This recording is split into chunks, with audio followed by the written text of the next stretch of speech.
Okay. So in the previous class, I mean, in the session which we have seen that, see, a long body of uniform cross section is subjected to transverse loading along its length.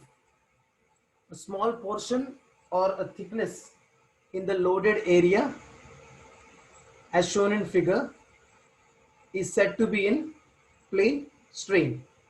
Right? Here, epsilon z, gamma xz, and gamma yz are set to 0. Right?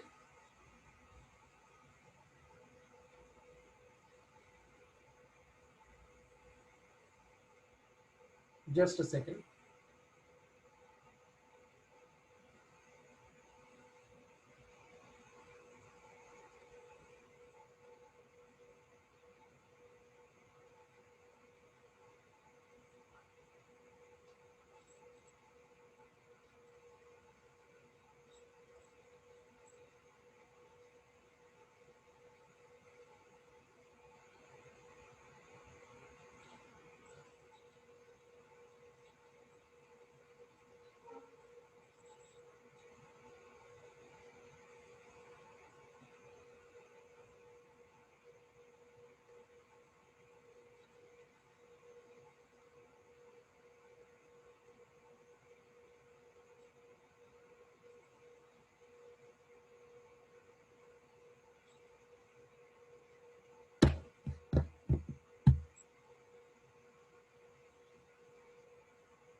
Okay, fine. So we have seen this, and I think if you remember that we have considered this kind of a cylinder, right? Fine. Now, in the plane stress, we have considered that the loading is only on the plane. The loading is only on the plane, but here in this case, the loading is just not only on the plane, but it is along along the length. That it is along the length. So if you consider this as x and this as y, then this would be your z. So this is your z, longitudinal axis. Okay. So this is not just in on the plane, that not just the loading is not just on the plane, but it is along, starting from initial position to starting from one end of the cylinder to the other end.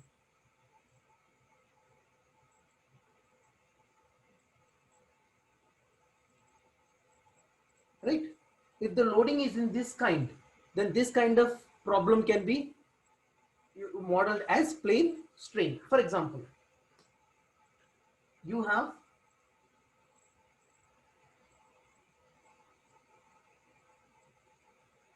a cylinder like this, okay, and the loading is in this way, okay.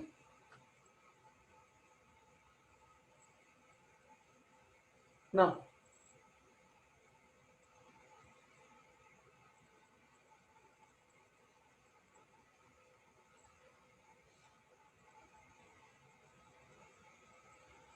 if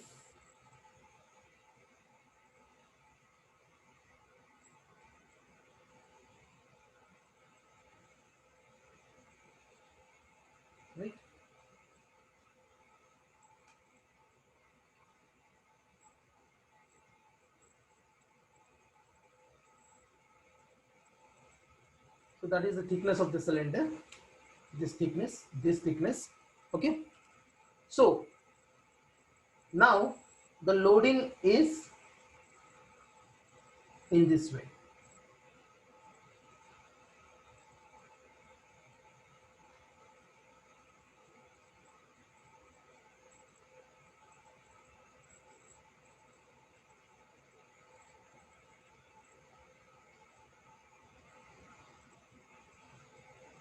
Okay, so the loading is in this way, and this is now, and this is your z axis.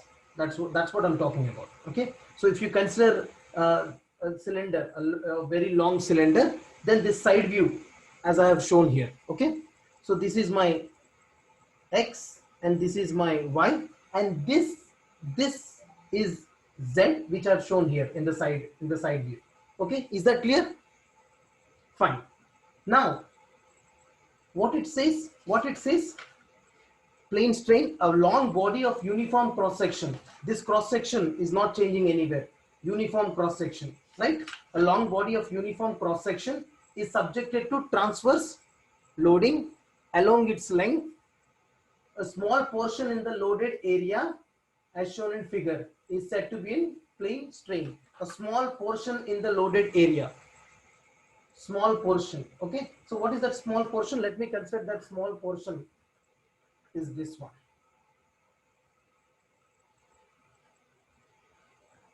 If I consider a small portion in it, if I consider a small portion, then in this small portion, what it says is epsilon z is 0, gamma xz is 0, and gamma yz is 0. Epsilon z is 0, gamma xz is 0, and gamma yz is 0. Okay, you understand? Now you can ask me, sir, how can that epsilon z is 0? How can strain in z direction is where you can take it as 0? Now basically we consider x direction displacement as u, y direction displacement, x direction displacement as u, y direction displacement as v, and z direction displacement as w. Okay, if I say that there is no displacement in z direction, that is in this direction, because of this loading, if I say that the displacement is almost negligible. One second.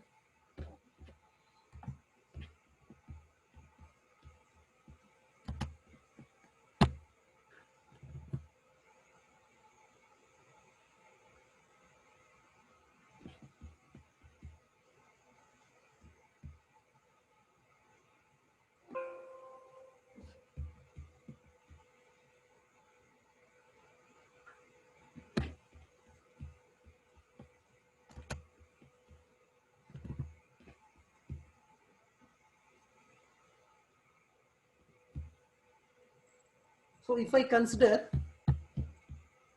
the displacement in z direction is almost 0, then w is 0. What is epsilon z? Epsilon z is dou w by dou z. You have this actual length in z direction, dou z, then w is 0. So derivative of any constant is 0, right? Hope you guys understand what I'm saying. So in that way, when I said that there is no displacement in z direction, then obviously the strain would be 0 in that particular direction, right? So if there is no normal strain, then obviously the shear strains corresponding in z direction, gamma xz and gamma yz, will also be zeros. Okay. Now I'll tell you the examples of this, as we have already seen.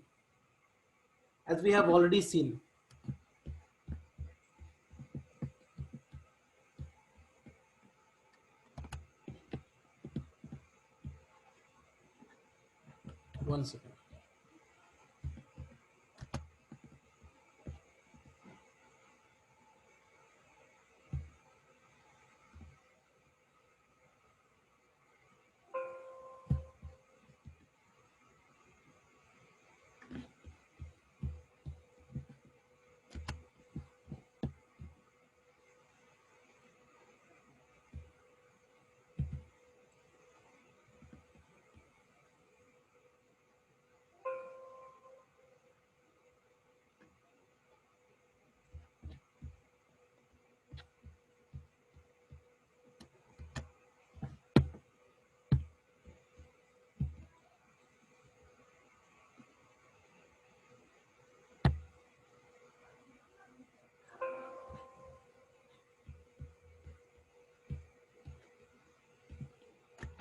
Just stay on the line.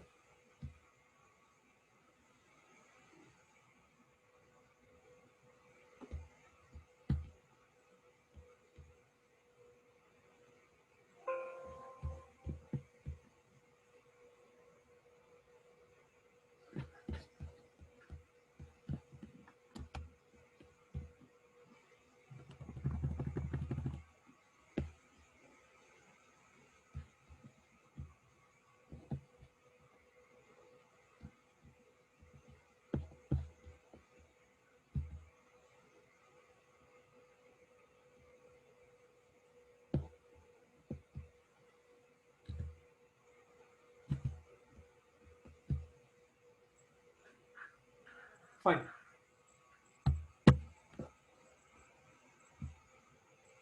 Okay.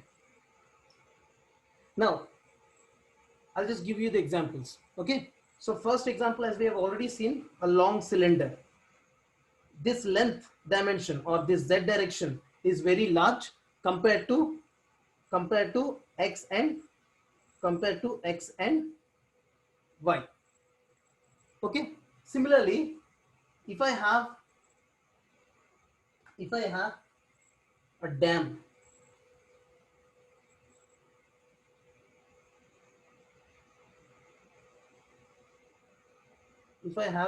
like this, okay,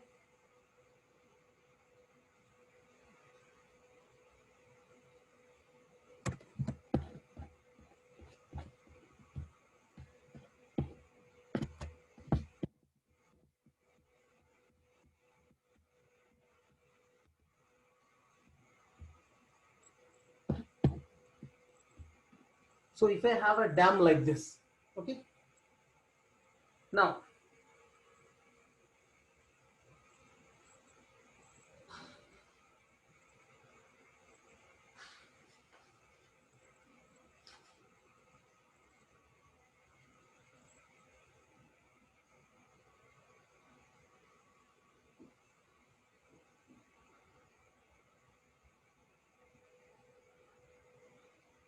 okay,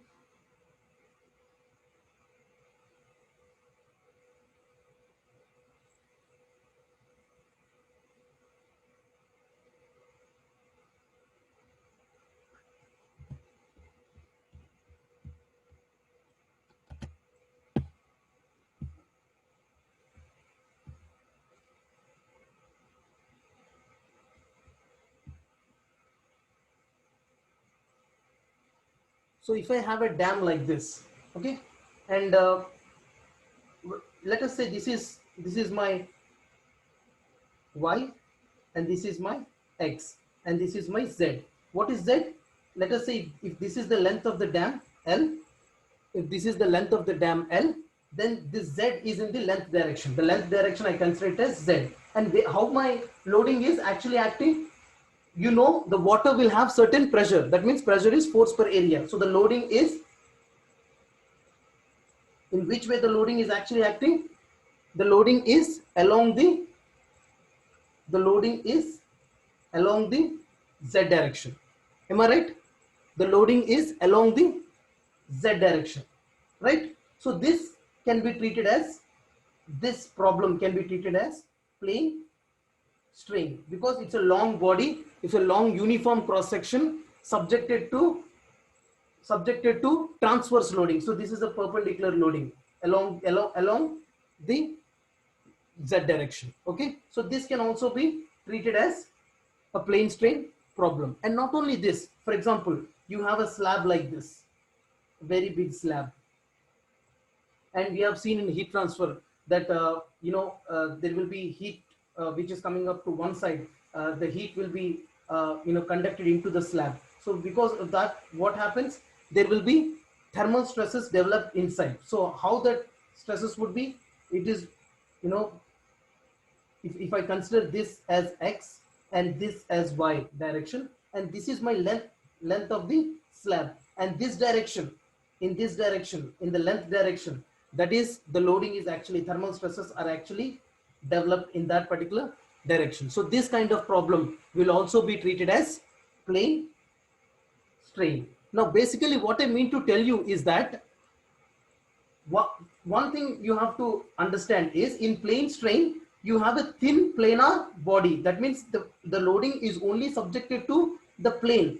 Okay, the loading is only subjected to plane, because this z direction thickness, in that case we consider it as very very small. But here in this case, z direction is considerably large and the loading is actually in the z direction. So what I mean to tell you is, if you have a thin planar body, when I say thin, the z direction is very very small, then you consider that particular problem as plane stress. If you have a one dimension very large when compared to other two dimensions, then those problems, particularly if the loading is transverse loading like this, you have seen, if the loading is transverse loading, and if the z direction, one dimension, is very very large and the loading is in that large dimension direction, then and the loading is also transverse, that means perpendicular loading, then you can consider those kind of problems as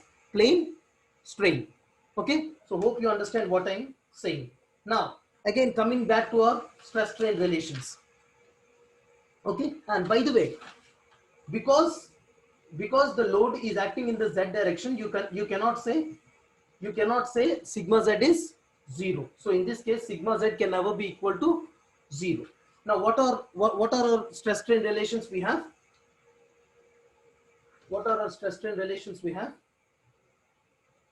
Epsilon x is equal to sigma x by e minus nu sigma y by e minus nu sigma z by e. Okay, epsilon in two dimension actually is epsilon x, epsilon y, and gamma xy. Okay, which we have already seen. Now epsilon y, just I'm writing it in three dimension.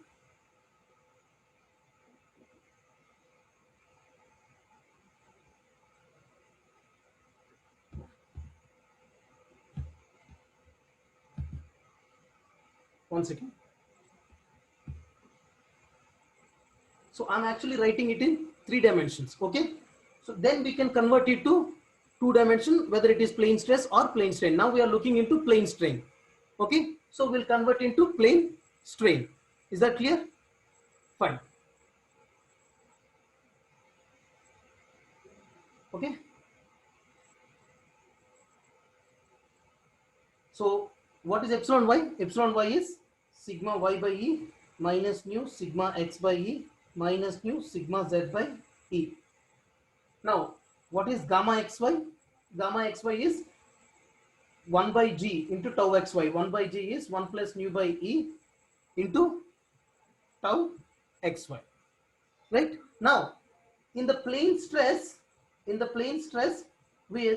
we assume that sigma z is 0, because there is that direction is very small and there is no loading in z direction. So sigma z is 0, so we cancel these two terms, sigma z by e, sigma z by e, so we cancel those terms. But now in this case, we cannot do that. Why? Because we do not have, sigma z is not 0 in this case, right? Sigma z is not 0 in this case, so how can we do that?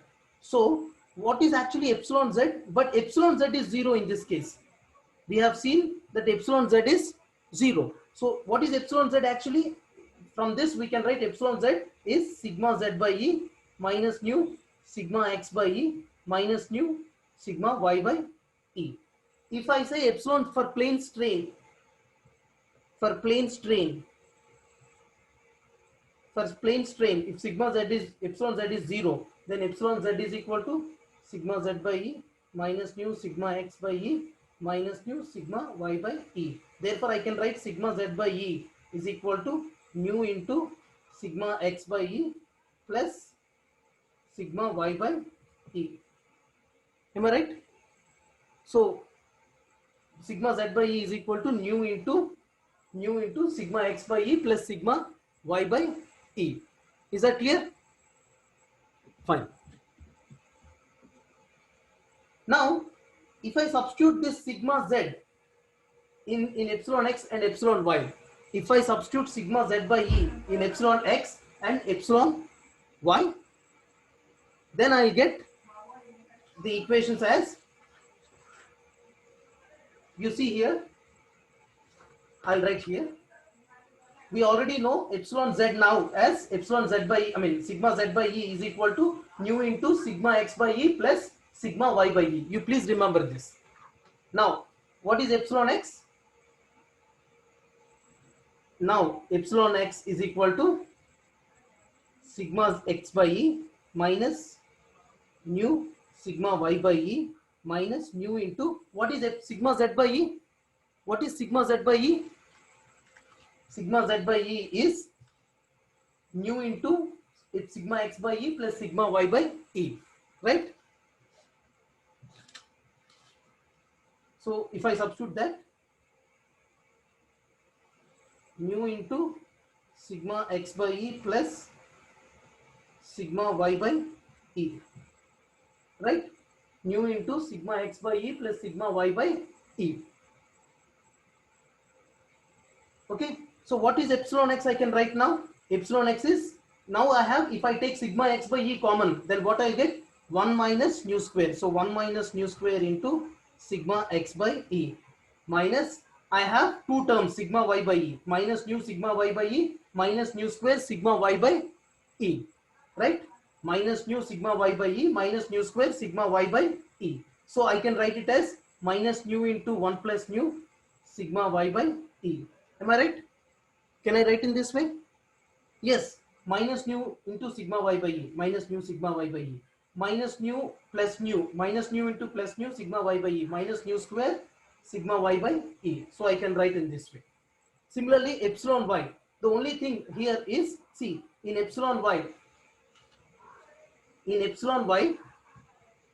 I can write it as sigma y by E minus nu sigma x by E minus nu into, what is sigma z? Sigma z is nu into sigma x by E plus sigma y by E, right?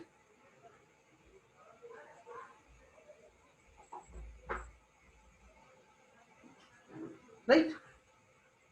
So again I can write this as epsilon y is equal to, if I take sigma y by E common, then 1 minus nu square into sigma y by E minus nu into 1 plus nu into sigma x by E, sigma x by E.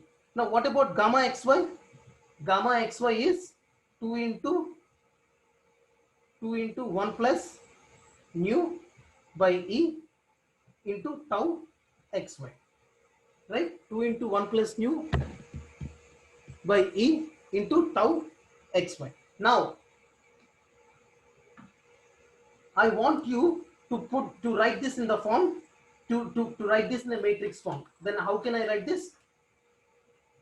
Epsilon x, epsilon y, gamma xy is equal to some matrix into sigma x, sigma y, tau xy. Am I right? Right? What is coefficient of sigma x in epsilon x? What is coefficient of sigma x? This is sigma x, this is sigma y, and this is gamma xy. What is coefficient of sigma x in epsilon x? Minus 1 minus nu square by E. So 1 minus nu square by E. What is coefficient of sigma y in epsilon x? What is coefficient of sigma y? What is coefficient of sigma y in epsilon x? Minus nu into 1 plus nu by E. Minus nu into 1 plus nu by E. Is there any tau xy term in epsilon x? No, we do not have any tau xy term in epsilon x. So 0. Similarly, in epsilon y, what is the coefficient of sigma x in epsilon y? What is the coefficient of sigma x in epsilon y? Minus nu into 1 plus nu by E. Minus nu into 1 plus nu by E. What is the coefficient of sigma y in epsilon y? The coefficient of sigma y in epsilon y is 1 minus nu square by E. 1 minus nu square by E. Is there any tau xy term? Is there any tau xy term in epsilon y? No. So 0. Is there any in gamma xy? Is there any sigma x and sigma y terms? No. So 0, 0. What is the coefficient of tau xy in gamma xy? What is the coefficient of tau xy in gamma xy? 2 into 1 plus nu by t. So now this is in the form epsilon is equal to some matrix into sigma. But ultimately I want this to be in the form sigma is equal to something into epsilon, which will be in the form which will be according to Hooke's law, right? So let us take this particular matrix as A. So if I multiply both sides with A inverse into epsilon is equal to A inverse into A into sigma. But we know A inverse into A is equal to A into A inverse is equal to identity matrix, right? So A inverse into epsilon is equal to identity matrix into sigma. But you know, if you multiply any matrix with identity matrix, for example, if it is sigma, I into sigma is equal to sigma into I is equal to sigma. If you multiply any matrix with its appropriate identity matrix, then you again get the same matrix. So I into sigma is nothing but sigma. So now this is in the form sigma is equal to something, some matrix into epsilon. Now this is in the form sigma is equal to d epsilon. Now this A inverse is nothing but your d. What is this d? This d is nothing but constitutive matrix for plane strain. So how do we get this d? In order to get this d, we have to find the inverse of this particular matrix. If you find the inverse of this A matrix, then you will get that is nothing but your D matrix, constitutive matrix for plane strain. So hope you guys understand what I'm saying, right? If you do this, if we find this inverse, I hope you can find this inverse just like we did for plane stress. Now go back, look at that, and please try to get the inverse of this particular matrix. Inverse of this particular matrix. What is inverse? A inverse is 1 by det A into adjoint A. For 3 by 3 matrix, adjoint A is cofactor of A transpose. Adjoint matrix is cofactor transpose. How do you get the cofactor matrix? You have to take the what is cofactor matrix? Cofactor is nothing but taking minors of each element, taking minor of each and every element. What is minor? If you eliminate that particular, for example, if I want to take the minor of this one element, I have to eliminate that particular row and I have to eliminate that particular column. So what is remaining? I have to take the det of remaining 2 by 2 matrix. So 1 minus mu square by E, 0, 0, 0, 2 into 1 plus mu. That you have to take the det. Similarly, and of course, minor is minus 1 whole power I plus j into the remaining element det. That is obviously if it is 3 by 3 matrix, you will get 2 by 2, just like I have shown here. So I plus j is I being row number and j being column number. Okay. So if you calculate that, ultimately we land up in getting the inverse. That inverse I told you from here, which is very clear, that inverse is nothing but your constitutive matrix. Okay. So hope you guys understand what I'm saying. Okay. So we'll in the next class, I urge upon all of you to look into this. Please look into this particular matrix and try to find the inverse of this matrix, and that is nothing but your D matrix. Okay. So please try to get the inverse of this matrix. Okay. And anyways, even if you try or not, I'll be going to tell you the inverse. We'll be going to deal with the inverse in the next class. But I would be very happy if you could get the inverse of that particular matrix. Okay. Most probably you may not have the class tomorrow. But anyways, I'll let you know. I'll let you know to your CR so that he can pass on the message. Okay. Fine. And one more thing I'd like to tell you. See, this is something which I'm not master of. I've never been, teaching this particular online before. So I told you as I told you in the very beginning class itself, it would be challenging for me as well as for you. Okay, so we both have to cooperate each other, otherwise it would not be that much easy. And once again, I'd like to